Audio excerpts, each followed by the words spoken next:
tardes, bienvenidos a un nuevo capítulo de Cadena Nacional por las pantallas de Vía X. El día de hoy vamos a estar conversando junto a dos grandes invitados, haciendo un recuento de lo que ha sido este término del 2019. Y vamos a conversar esta conversación junto a un destacado periodista, columnista por lo demás, y que hoy día nos presenta La Ciudad de la Furia, una recopilación de sus columnas respecto a todo lo que ha estado pasando con el estallido social en nuestro país. Por eso saludamos con un tremendo aplauso a Daniel Matamala, que está aquí con nosotros. Hola, Daniel. Bienvenido. ¿Qué tal? ¿Cómo estás? Muchas gracias por la invitación. No, por favor, muchísimas gracias. El gusto es nuestro. Queremos invitarte a que comencemos la conversación inmediatamente aquí en nuestro estudio. Perfecto. Así que vamos a tomar asiento y hablemos un poco respecto a esto, no solamente con esta canción, claro, La Ciudad de la Furia, digo, que ya está sonando, sino que además también con tu libro, que viene a ser un poco una especie de recopilación de las últimas columnas que has estado escribiendo sobre lo que ha estado pasando desde el mes de octubre hasta la fecha. Claro, hay columnas que son anteriores a octubre, otras que son posteriores. Sí. Y lo interesante fue que en el trabajo de recopilación nos fuimos dando cuenta de que había temas que finalmente, más allá de que estuvieran escritas antes o después del 18 de octubre, cruzaban toda la conversación. O sea, hay columnas que hablaban del tema de los abusos, del tema de la élite en Chile, de esta distancia gigantesca que se ha ido abriendo entre la élite política y económica y el resto de los ciudadanos. Y eso venía y era muy evidente antes del 18 de octubre. Ahora, claro, está en la conversación de todos, pero es interesante ver cómo ya, mucho antes, por otros temas que habían surgido durante el año, ya se hacía muy evidente esa desconexión absoluta entre dos segmentos de la sociedad. Y eso es finalmente en gran medida lo que está en las calles, una ciudadanía súper atomizada, sin mucha organización, sin un programa, ni liderazgos, ni voceros claros, pero que sí tiene clara una sensación de abuso y de mucha desconexión con respecto a lo que está pasando arriba en el mundo del poder. Bueno, y de alguna manera el libro habla de eso. Eso, el libro habla de eso, también lo dicen ahí las columnas, pero además lo dice justamente a través de este título, La Ciudad de la Furia. Estamos escuchando ahí la canción. ¿Cómo llegó a ti esa imagen? Además, justamente tú haces alusión un poco respecto a lo que pasa el 18 de octubre, claro, que fue esa tu sensación inicial, eso es lo que resonó en tu cabeza. Sí, mira, curiosamente el título La Ciudad de la Furia surge cuando preparamos el programa 360 de CNN. Perfecto. El jueves 17 de octubre. El día anterior. Claro, cuando estaba comenzando a ver ciertos elementos ya de ciertos atisbos de violencia en este tema de las evasiones masivas del metro. Y ese día nuestro programa se llamó La Ciudad de la Furia, porque dijimos, aquí está pasando algo que puede ser incontenible, que no sabemos qué va a pasar con él. Y el programa, el del jueves 17, se llamó así. Bueno, y cuando el viernes 18 estalla ya todo esto, yo escribo una columna que la escribo el sábado 19. Sí. Y esa columna se llama ya La Ciudad de la Furia, pensando además que esto es una constante muy latinoamericana. Cuando Gustavo Cerati escribe su canción La Ciudad de la Furia, él dice, me fue muy fácil escribir esta canción porque era la época de la hiperinflación en Argentina, del paso del gobierno de Alfonsín al de Menem. Había una sensación de furia en la ciudad en la que estaba viviendo. Y si tú ves la historia de las grandes ciudades latinoamericanas, está el Bogotazo en Colombia, está el Caracazo en Venezuela, el Cordobazo en Argentina. O sea, hay una historia de que las ciudades latinoamericanas van de alguna manera juntando esta rabia, esta sensación de una energía, y de pronto ella explota. Y en Chile tocó que explotara precisamente el 18 de octubre. Claro, ese es nuestro Santiagazo, por decirlo de alguna manera. El Santiagazo, claro. Exactamente. Bueno, y ahí queríamos preguntarte también respecto a lo que ha sido un poco el hacer este trabajo, porque, claro, tú y un poco también lo recogemos ahí, en que se da cuenta respecto a distintas situaciones que fueron ocurriendo antes y que fueron ampliando esta especie de caldo de cultivo para que termináramos en lo que estamos viendo hoy día. ¿Qué crees tú que va a seguir continuando y cómo se nos viene este 2020, sobre todo ahora que ya viene el verano, que hay algunos que dicen, bueno, puede que los ánimos vayan calmándose un poco, pero que en marzo se retome nuevamente con fuerza? Claro, yo creo que yo asimilo mucho lo que pasó en Chile a un terremoto, en el sentido de que los terremotos, sabemos bien en Chile, ¿no?, que son energía que se va juntando largamente y que no sabemos exactamente cómo, ni cuándo, ni dónde va a explotar, pero sabemos que en algún momento esa energía acumulada sale en forma de un terremoto. Y en Chile durante años estuvimos juntando esa energía. Era muy claro con los temas de los abusos, de las colusiones, de la falta de soluciones del sistema político en temas como pensiones, salud, etc. Se fue acumulando esa energía hasta que finalmente explota de una manera que, claro, era imposible prever cuándo, cómo, cuál iba a ser el gatillante que iba a ser la alza del metro. Pero esa energía estaba acumulada desde hace mucho. Y creo que la respuesta de aquí para adelante es si esa energía la vamos a canalizar de forma positiva o negativa. Creo que depende mucho de lo que hagan las instituciones finalmente. Si somos capaces de esa energía que sigue en el ambiente, irla canalizando, diciéndole a la gente, sí hay elementos participativos para ir generando algo positivo al respecto. cabildos, organizaciones comunitarias, lo que va a pasar con el plebiscito de abril, que me parece que es una buena manera de ir canalizando esa energía. Eso de alguna manera, esa energía va pasando hacia allá. Ahora, si lo que ve la gente es que las instituciones se cierran nuevamente en torno a sí mismas, dicen, bueno, ya pasó el peligro, olvidémonos, que todo, comillas, vuelva a la normalidad o siga como antes, ahí es donde la energía negativa gana y donde finalmente la gente, o mucha gente, puede pensar que la única manera de que pase algo es mediante la confrontación, mediante la violencia. Entonces depende mucho de si las instituciones van a tener o no la capacidad para ir canalizando esa energía con algún fin positivo o no. Y creo que es bastante ilusorio pensar, bueno, evidentemente estamos en una cierta tregua por Navidad, por Año Nuevo, vienen las vacaciones, probablemente uno podría pensar que el clima va a estar un poco más calmado, pero como tú decías, si a esto no se le da solución, si de aquí a 6 o 7 meses la mirada de la gente es al final, no pasó nada, todo cambió para quedar igual, esto va a volver a pasar y va a ser peor. Porque va a ser con menos esperanza y con más rabia, con más frustración. Y en ese sentido también, una de las frases que más se ha repetido en el ambiente y que viene justamente de personas que están en el poder de las instituciones es que, bueno, esto no lo vimos venir. Y un poco ahí se contradice también respecto a lo que tú también das cuenta en tus columnas anteriores a todo el tema del estallido. Y ahí nuevamente se repite lo que tú mencionabas, los abusos en distinto tipo de cosas, en temas de justicia, en temas económicos, en temas de acceso. Y ahí quería preguntarte respecto a las responsabilidades. ¿Cómo tiene que ser la lectura que den de ahora en adelante quienes justamente dirigen las instituciones, quienes gobiernan nuestro país, para que esto no quede simplemente en palabras bonitas o una reflexión, sino que esto ya se traduzca en algo concreto donde podamos ir avanzando? Sí, yo creo que es muy importante lo que tú dices, esto de esa sensación de no lo vimos venir. Yo me pregunto, ¿pero de verdad no lo vieron venir? ¿Y por qué no lo vieron venir? Yo creo que hay una pregunta súper importante. ¿Por qué no se dieron cuenta? Porque hasta el 17 de octubre, la agenda oficial en la que estaban el gobierno, el Congreso, las grandes instituciones económicas y empresariales era básicamente dos cosas. Bajarle el impuesto a los dueños de las grandes empresas y una reforma de pensiones que no tocara las AFP. Esa era la agenda que tenía el poder en Chile el 17 de octubre de 2019. O sea, una desconexión con lo que estaba pasando con la gente total. Y uno se pregunta entonces, ¿cómo no lo vieron venir? ¿Cómo no se dieron cuenta que estaban tan a contrapelo de lo que estaba pasando con la gente? Y mi explicación para eso, y es algo que vengo diciendo hace harto tiempo, es que tenemos un problema grave en la élite chilena, que es una élite hermética, totalmente cerrada y conformada por grupos muy pequeños, sin ninguna diversidad y por lo tanto sin ventanas para ver lo que está pasando afuera. Cuando tú tienes que, por ejemplo, y esta es una cifra que yo suelo repetir, los directorios y las gerencias generales de las grandes empresas en Chile, o sea, los puestos de gerencia, los puestos de mando de las grandes empresas en Chile, más de la mitad de las personas que tienen esos cargos son egresados de 9 colegios del Barrio Alto de Santiago. En un país que tiene miles de colegios, que tiene una tremenda diversidad, un grupito de este porte, el 0,5% de Chile, tiene más de la mitad de los directorios. En el gabinete del presidente Piñera, más de 2/3 de los ministros vienen de 6 colegios católicos del Barrio Alto de Santiago. O sea, la falta de diversidad es impresionante. Y cuando se cierran así, es tremendamente difícil que puedan ver, bueno, qué es lo que está pasando allá afuera, qué pasa con gente de otras sensibilidades o con otras experiencias de vida. Entonces se cierran en torno a un círculo tan pequeño que es asfixiante y que finalmente los deja ciegos y los deja sordos con respecto a lo que está ocurriendo. Tú lo decías un poco también en varias de tus columnas, por ejemplo, la columna de Gentilicio, justamente hablas de eso, de que, y un poco relatabas también tu experiencia, de que te decían, tú eres manquehuino, si no me equivoco, te decían, no, valdiviano, y un poco es una realidad que es muy común, sobre todo también en Santiago, a propósito de la ciudad de la furia. Claro, y totalmente. que da cuenta justamente de esta realidad, de esta desconexión que hay con la calle, con lo que normalmente también está pasando a las personas y que finalmente se traduce un poco en la realidad que estamos viendo hoy día y esta rabia acumulada por tanto tiempo. Claro, esta anécdota en una reunión social que algunas me preguntan, bueno, tú eres manquehuino. Yo no soy valdiviano, pregunto ingenuamente y después me explican, no, manquehuino se refiere a si saliste de un determinado colegio, que es una señal de identidad súper potente en Chile. A mí, de hecho, me pasó cuando estuve en Estados Unidos, que alguna vez tuve que hacer un currículum. Y era más o menos normal en esa época en Chile poner el currículum y poner el colegio, la universidad, etc. Y me acuerdo que el gringo que estaba a cargo de las admisiones me queda mirando y dice, ¿por qué sale tu colegio en tu currículum? ¿Qué tiene que ver? ¿Qué te pasa? ¿Por qué esa información podría ser relevante? Y ahí, claro, es una estupidez realmente. ¿Por qué podría ser relevante? ¿Por qué debería ser relevante para la contratación de alguien que tiene una carrera profesional? ¿En qué colegio los metieron sus papás cuando tenía 4 o 5 años? Bueno, pero en Chile, en la élite, es una seña de identidad súper relevante. Sí. Y hay varias columnas que dan cuenta de eso, sí, ¿no? Como muchísimas. Incluso, claro. Pedro, Juan y Diego. Claro.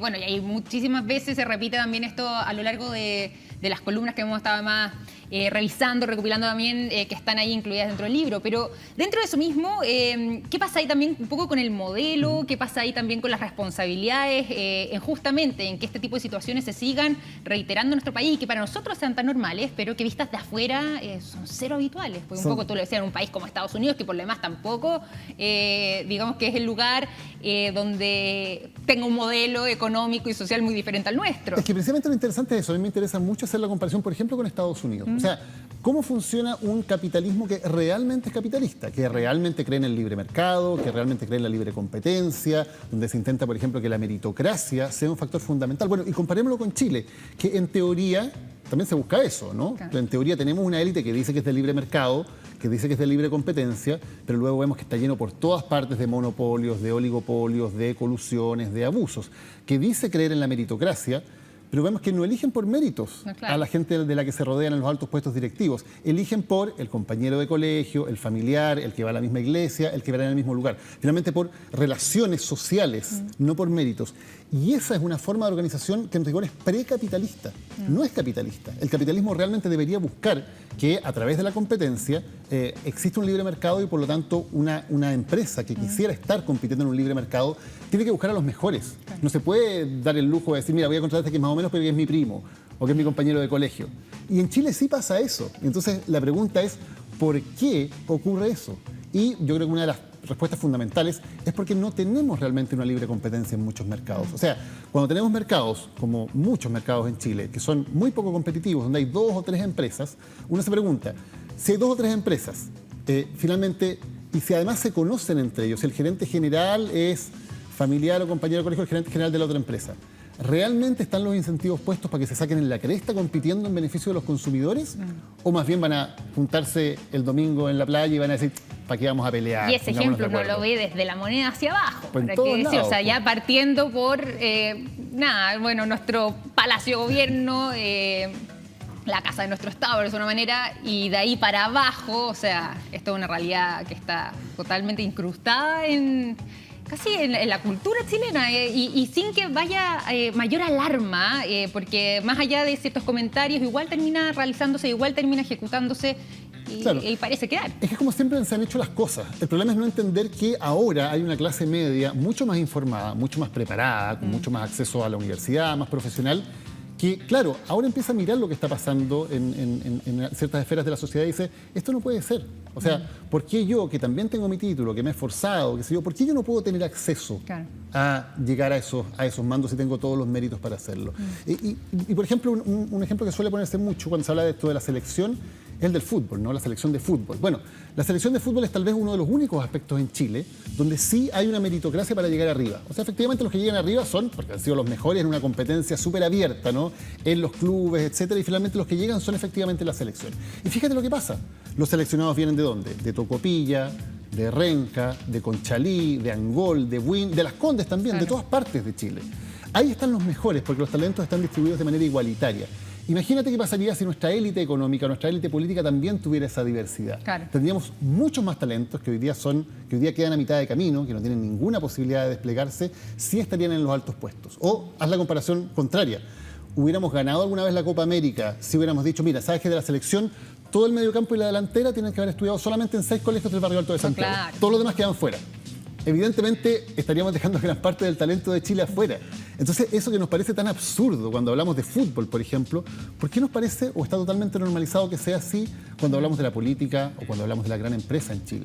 Deberían ser los mismos elementos de que hay una real meritocracia donde todos puedan competir para llegar realmente arriba. Y eso hoy día no está pasando en Chile. Y quería preguntarte además también respecto a lo que se repite mucho en la calle, que es justamente, da un poco cuenta de lo que estás mencionando tú, que falta calle, que falta esa sensibilidad, que falta estar más a tono también con las demandas ciudadanas. Te dejamos planteado entonces ahí un tema de conversación que si bien es muy amplio, podemos acortarlo quizás en el siguiente titular. Señor director, pasemos a revisar lo siguiente. Esto da cuenta de las palabras, de la entrevista en realidad que conocimos durante el día de ayer, porque se grabó anteriormente, realizada por CNN en español. El presidente Sebastián Piñera dice: muchos videos sobre violación a los derechos humanos son falsos y grabados fuera de Chile. Algo que nuevamente vuelve a calentar el ambiente y justamente también da cuenta quizás de esta sensación de desconexión que tiene tanto la ciudadanía con quienes finalmente terminan ejerciendo el poder. Sí, yo creo que es bien preocupante lo que pasa con el presidente Piñera porque ya una y otra vez se siguen repitiendo estas frases. Desde el día uno viene diciendo que hay intervención extranjera, viene hablando de enemigos poderosos, de una guerra, de una organización militar detrás de esto sin entregarse ningún antecedente serio con respecto a lo que dice el presidente de la República. No es un opinólogo en Twitter diciendo cualquier cosa, es el presidente, uno entiende que habla a nombre del Estado de Chile cuando dice estas cosas y es incomprensible que siga repitiendo hechos que están o que no están comprobados o que derechamente son falsos. La gran mayoría, evidentemente siempre puede haber algún video que sea falso, pero tratar de tapar el sol con un dedo, decir que no hay muchísimos casos de violaciones de derechos humanos en Chile, casos que el propio gobierno ha reconocido. Sí. Cuando ha venido el informe de Human Rights Watch o el informe de la Alta Comisionada para los Derechos Humanos, el gobierno ha reconocido que acá efectivamente existen violaciones a los derechos humanos. Negarlo, pretender decir que estos son videos inventados o falsos, es completamente absurdo. Me parece especialmente grave además que el presidente, por ejemplo, entregue información falsa en un caso que es el de Curicó, donde hay una persona que fue asesinada. Hay un empresario que está en este momento en prisión por ese crimen, imputado por él, y el presidente habla de que fue algo con una banda rival, como dando a entender que esto fuera un asunto de narcotraficante, algo por el estilo, que es totalmente infundado. Entonces, a mí me parece muy grave que el presidente insista en este tipo de declaraciones que son o infundadas o derechamente falsas, porque, insisto, él cuando habla a nombre del Estado de Chile y por lo tanto tiene que tener un peso, una responsabilidad, lo que dice que es mucho mayor. Y a ti, Daniel, ¿cómo te afecta en lo personal eso? Hablando ahí como chileno, como ciudadano y no solamente como periodista, sino que cómo recoges tú también ese tipo de mensajes. No, yo creo que esa es la pega. La pega de nosotros como periodistas es, evidentemente, cuando hay información falsa, dejar en claro que eso no es real. Hemos tenido que luchar todo este tiempo contra un montón de información falsa de todos lados, de izquierda y de derecha. Hay muchísima información falsa que está circulando por redes, por los WhatsApp, por las redes sociales. Nosotros una y otra vez decimos, seamos responsables, no difundamos información que no está verificada, vamos a los canales de chequeo de información. Pero claro, cuando el propio presidente está en eso, se hace mucho más difícil. Entonces me parece que es un llamado a la responsabilidad de todos.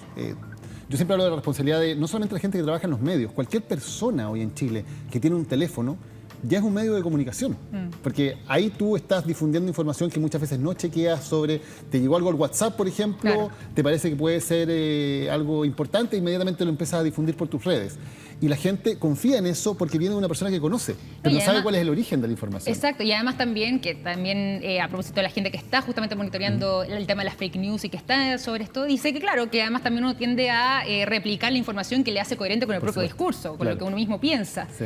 Y que es eso lo que se va transmitiendo. Sí, eso es súper interesante. Hay un libro de Jonathan Haidt, que es un psicólogo social estadounidense que ha investigado muy a fondo este tema, y lo que él dice es que los seres humanos, la verdad es que en cuanto a determinar qué es falso, qué es verdadero, hacemos una elección instintiva. Elegimos instintivamente en el primer segundo de acuerdo a lo que está más de acuerdo con nuestra concepción del mundo y con nuestros prejuicios. Y luego, básicamente, el razonamiento lo utilizamos para defender esa creencia que hemos adoptado de forma instintiva. Esa manera de razonar que tenemos las personas con las redes sociales se exacerba, porque evidentemente en lo que premian las redes sociales, entre otras cosas, es la coherencia, digamos. Es decir, tú tienes un grupo que es mayoritariamente, por ejemplo, de izquierda en tus seguidores de redes sociales. Te llega algo sobre el presidente Piñera, por ejemplo, e inmediatamente lo redistribuyes. La gente que está en tu burbuja, digamos, lo va a tender a creer y te va a premiar con eso, con likes, con comentarios positivos, etcétera, y por lo tanto va reforzando la conducta. Si eso era verdad o no era verdad, bueno, se va a saber después, digamos, pero el premio inmediato que te entregan las redes sociales es más bien por ir reforzando esos prejuicios o esos estereotipos.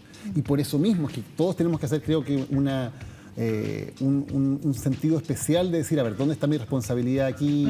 ¿Esto está chequeado? ¿A qué fuentes puedo ir a verificar esta información antes de entregarla? Porque si no nos vamos metiendo en este espiral en donde vamos entregando y entregando noticias falsas sin nunca verificarlas. Claro. Y eso es tremendamente peligroso y las redes sociales están ayudando a eso. Y acá estamos hablando también un poco respecto a, claro, estas declaraciones del presidente Sebastián Piñera que conocimos durante el día de ayer, él en su rol de jefe de Estado, pero también qué pasa con el resto del gobierno, qué pasa con el Ministerio del Interior, qué pasa con el segundo piso de la moneda, qué evaluación haces tú también respecto a otro tipo de mensajes que se han estado entregando durante todo este tiempo. A ver, yo creo que en el gobierno muchas veces han quedado un poco pillados por estas frases que lanza el presidente Piñera, cuando comienza a hablar de nuevo planteamientos de que aquí hay una organización militar, que aquí hay injerencia extranjera, que aquí hay un enemigo poderoso y cruel, en fin, todo eso. De alguna manera, claro, un ministro no puede salir públicamente a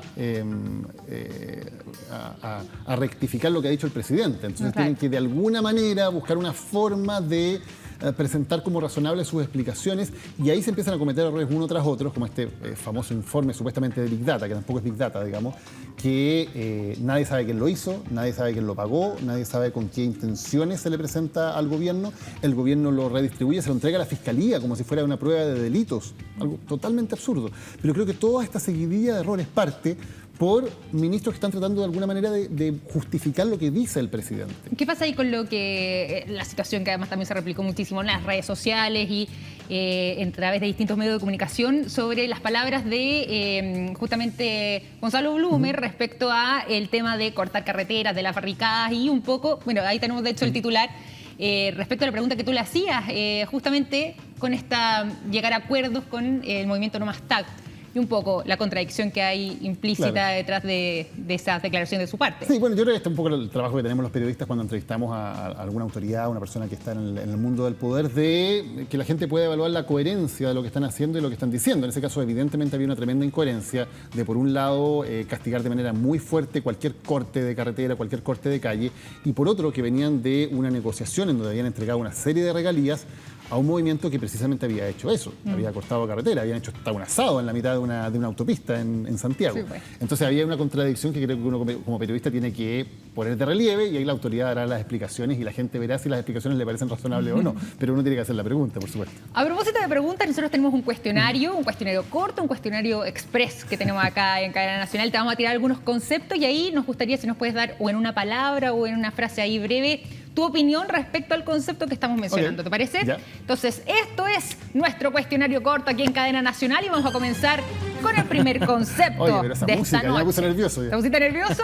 Te voy a tirar un concepto que probablemente te ponga más nervioso. No. El concepto es el siguiente. K-pop. Subversivo a estas alturas, ¿no? Subversivo. Segundo concepto. Enemigo implacable. Una de esas frases que se repiten sin que signifique nada, en verdad. Tercer concepto, pinochetismo. Algo que yo esperaría que ya estuviera hace mucho en el pasado en Chile y que creo que es muy minoritario, pero todavía existe. Todavía existe. El Imbunche 2019. Ah, bueno, el Imbunche. El Imbunche es una criatura chilota, una criatura mitológica chilota, ¿no? Que tiene el brazo en la nuca y, en fin, está completamente deforme. Y yo creo que muchas de nuestras instituciones, de nuestros proyectos, de nuestras leyes terminan siendo imbunches en Chile, precisamente porque terminan convertidos en cualquier cosa. Y a propósito, aquí nos vamos a ir a otra vereda que probablemente ahora sí te ponga más nervioso. Pan con palta. Ah, es muy rico, ¿no? Tema personal ahí. Nos fuimos para otros lados, pero estaban dando cuenta aquí también parte de nuestro equipo en su trabajo de reporteo, investigación, justamente dando cuenta un poco de que fue un gesto. ¿Tú no lo habías visto? Con falta de distancia. Mira. Publimetro muy creativo. Publimetro muy creativo. Recogió esto además de un programa de televisión. Dice, fue como si hubiera construido un palacio, haciendo alusión ahí a tu relación personal, pero básicamente que fue una manera de conquistar el pan con palta, al parecer, que fue clave en el inicio. Hay muchos fanáticos del pan con palta que me han hecho ese comentario después de eso. Pero de todas maneras, este es un país de grandes fanáticos de pan con palta tradicional. Desde la palta en todas sus preparaciones, ¿no? En todas sus preparaciones, ya hasta el postre casi. El italiano, todo con palta queda mejor. Daniel, queremos agradecerte por esta conversación, invitar también a la gente a justamente a poder revisar La Ciudad de la Furia, que está en su segunda edición, por lo demás. Sí, ya recién salió, pero ya va a la segunda edición porque ha tenido una muy buena recepción, así que pues ahí están todas las columnas las columnas del 2019, en verdad, pero varias después de octubre, y con estos temas que estábamos hablando, ¿no? El elitismo, los abusos, qué pasa con las pensiones en Chile, la discusión sobre el sistema económico, sobre el modelo de desarrollo futuro de Chile. Parte de eso está ahí, y siempre intento que las columnas estén muy sustentadas también con datos, con investigación, para que sean más que una simple opinión. Eso, y con buenas historias también por lo demás, y buenos datos además, como mencionabas tú. Así que, Daniel Matamala, queremos agradecerte además por esta visita acá en Cadena Nacional. Muchísimas gracias por la conversación.